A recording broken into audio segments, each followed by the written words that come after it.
Hey everybody, it's Tara Bryan, and you are listening to the Course Building Secrets podcast. Whether you're a coach or a CEO, the success of your team and clients is based on your ability to deliver a consistent experience and guide them on the fastest path to results. This podcast will give you practical, real-life tips that you can use today to build your online experiences that get results and create raving fans. Why? So you can monetize your expertise and serve more people without adding more time or team to your business. If you're looking to uncover your $1 million framework, package it, and use it to scale, you're in the right place. Let's dive in. Hey everybody, I have had a lot of people lately ask me about this podcast. So I'm going to talk a little bit about the podcast, how I started the podcast, what my initial intent for the podcast was, and a little bit about the direction in terms of where it's going to answer all the questions. So it's fun. I love that people have been asking a lot about the podcast. I was recently at a conference, it had 5,000 people. It was a marketing conference. It was amazing. And went in. In fact, I know I owe you guys a little bit more kind of debrief from that conference. So I will work on that in future episodes. But I was at this conference and this guy, he and I were talking and he's like, tell me about your business. And so we were talking about it.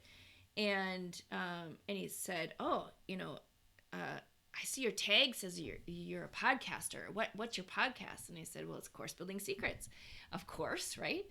And so he's like, oh, tell me about your podcast. How did you get started? I really want to do a podcast, but I just don't know like what to say or how it works or, whatever. So he's like, tell me all about it.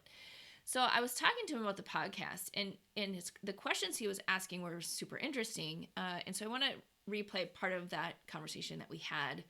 But I also had a client talking to me about it the other day. And so again, it keeps coming up, but people are asking about it. So I want to dive into it a little bit with y'all.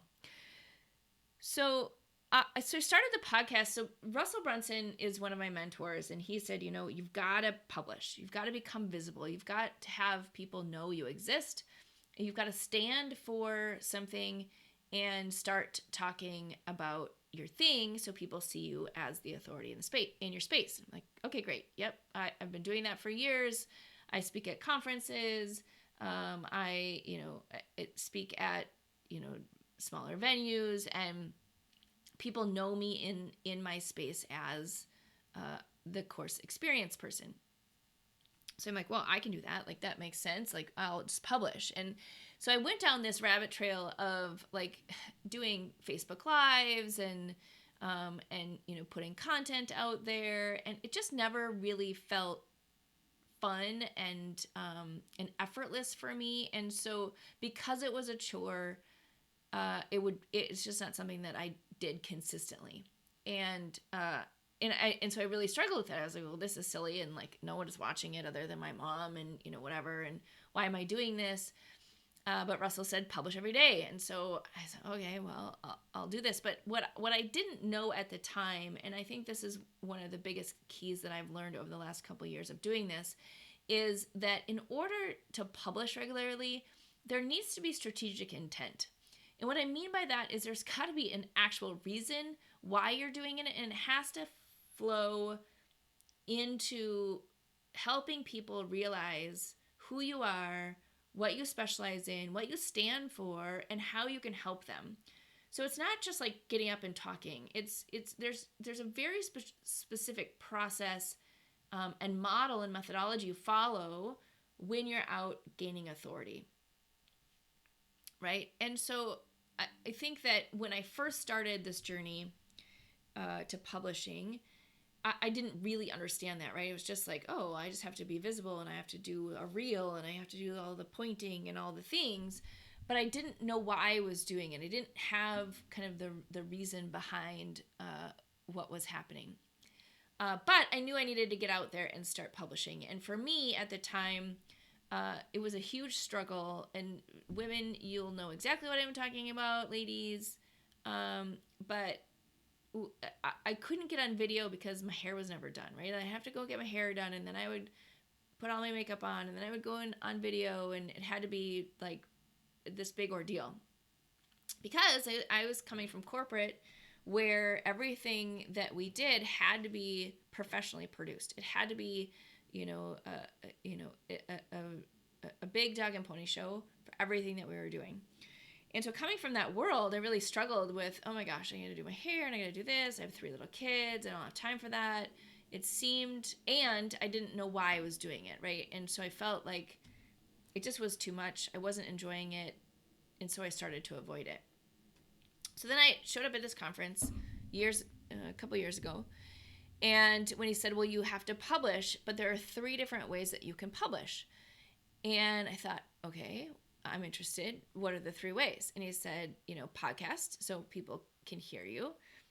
Video, so use YouTube to produce video or to get video out there. Or you can write, so you can do a blog or something like that. So I said, okay, well, I've had a blog for years, so that's been fairly easy. So I can do that, but video is not my jam because I literally set up the hair, all the things. It was just insurmountable for me. I kept putting it off, but I said, oh, podcasting, that's interesting.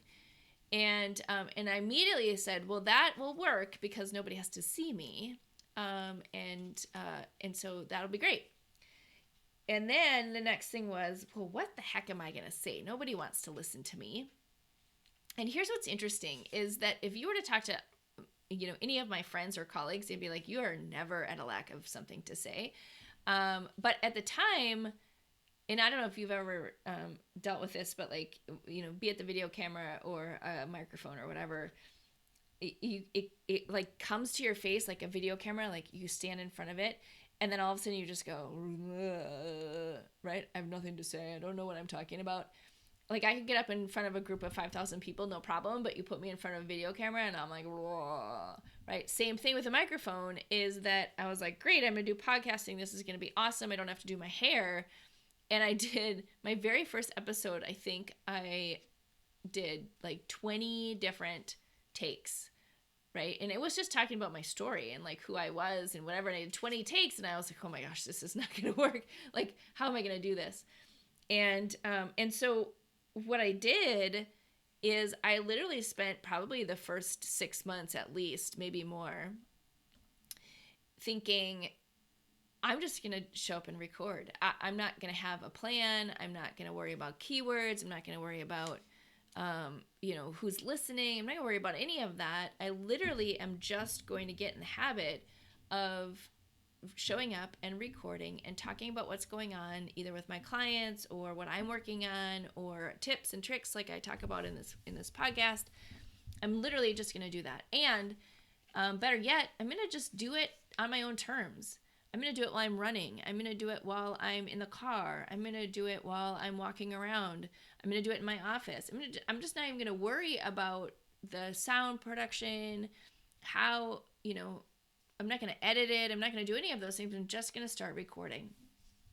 And when I was talking to this guy, he's like, what? You didn't have a team? You didn't start with a huge budget? You didn't get all new equipment? And I said, no, because that wasn't the purpose. The purpose for me was to become visible, was to find my voice. So I felt confident and comfortable being out there talking about what I am passionate about and how I can help people. And hopefully if you're listening to this, you found value, but give tips and tricks and things that I'm seeing that are happening out in the industry that will help other people, even if they're not my customers. And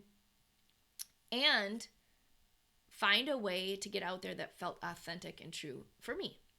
And so literally I spent a lot of time doing that. And then I finally got to the day where I was like, okay, I feel pretty comfortable with this. I am having a blast. I love talking to you all via this podcast and sharing what's going on with our clients, with different things that we're planning, with different ideas, or just things that I feel people need to hear that they don't hear enough. And so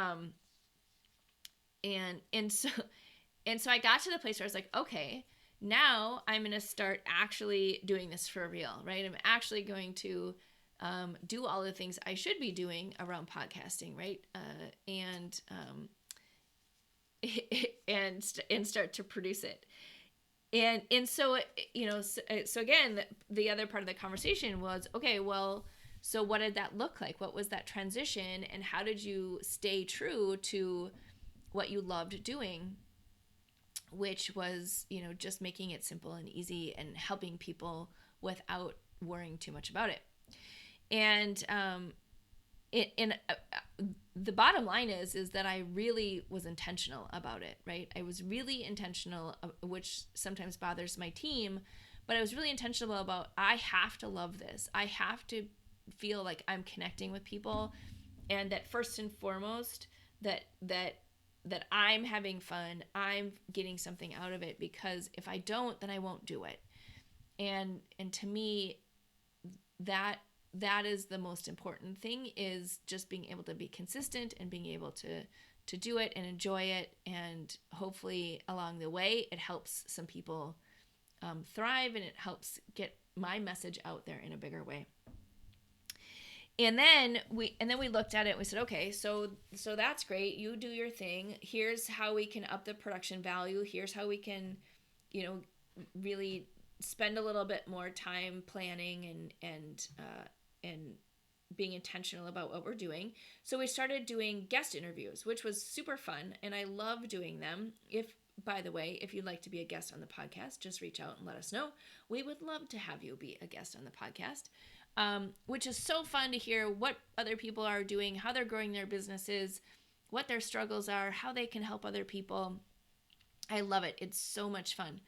And so that is a way that we use not only to give our audience variety, but also to use it to grow our visibility, right? So if we have a guest speaker, the guest speaker shares it with our audience, and the audience starts listening to the podcast.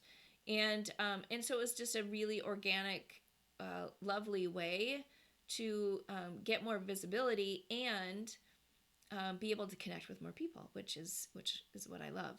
And so we started to do that. And going back to this conversation, this guy's like, oh, I'm so excited to start a podcast. I just don't know how to start. And I said, go outside right now and sit down and just like record your first episode.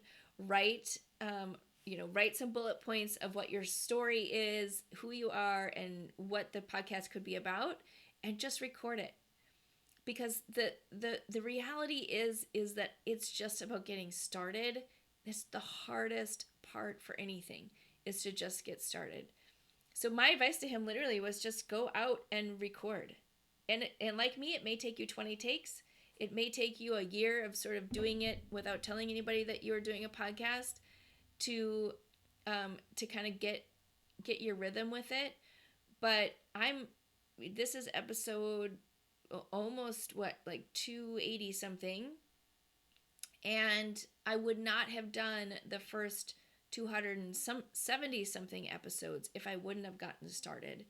And we're just getting going, right? Like, I see this podcast being something that lives for a long time and just gets bigger and bigger as we have more guests, as we uncover more helpful tips and tricks and different things that will help people not only grow their online courses or online programs, but really grow their whole online education empire, right? Like, how do you grow a successful online product business, product being courses or programs or, coaching or whatever it is that you're doing to help your people? How do you do that in a way that helps you show up, help your people, and ascend them to your next offer? Like, I am just getting started. We're just sort of cruising the surface on all of that.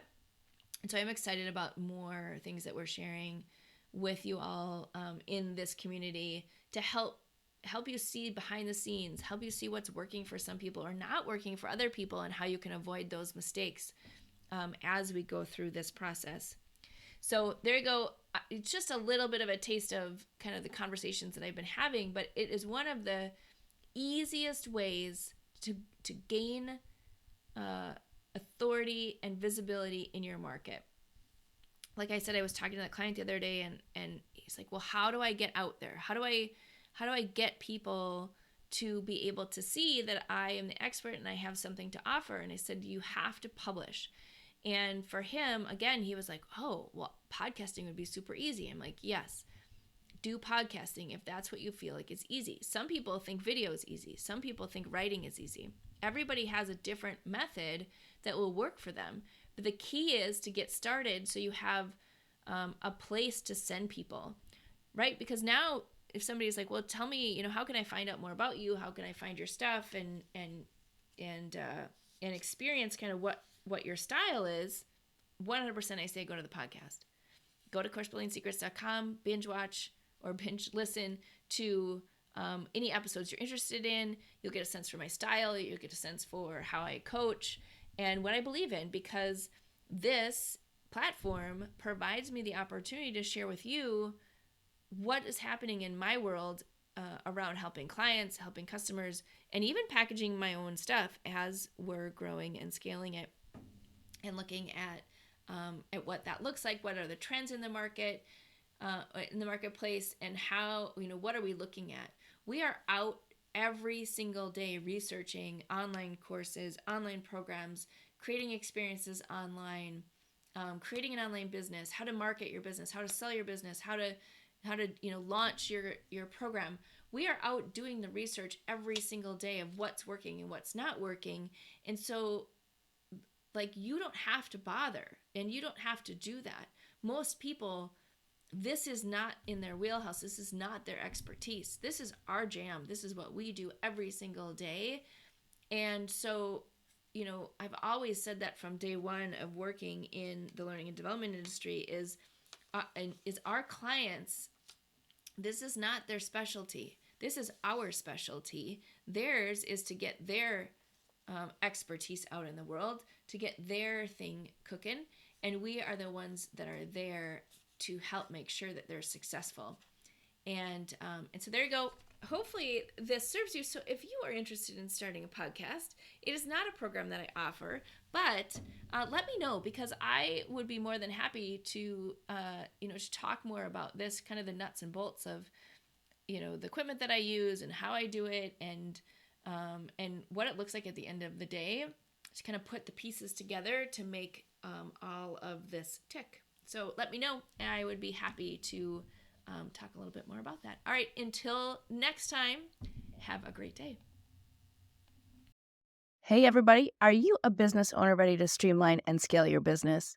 Imagine solving the biggest business challenges with clarity, a strategy, and a clear plan. Hey, I'm Bryan, and I want to invite you to take the first step towards transforming your business with a free 30-minute discovery call. This call is an opportunity to discuss your goals, identify key challenges, and learn how my mentorship program can help you achieve the success you're aiming for. In just a half hour, we'll explore how you can scale your business by enhancing your authority strategy, engagement strategy, and retention strategy. You'll get personalized advice and a clear path forward. Ready to take the first step? Click on the link below that's in the show notes to book your free discovery call now. I hope to talk to you soon.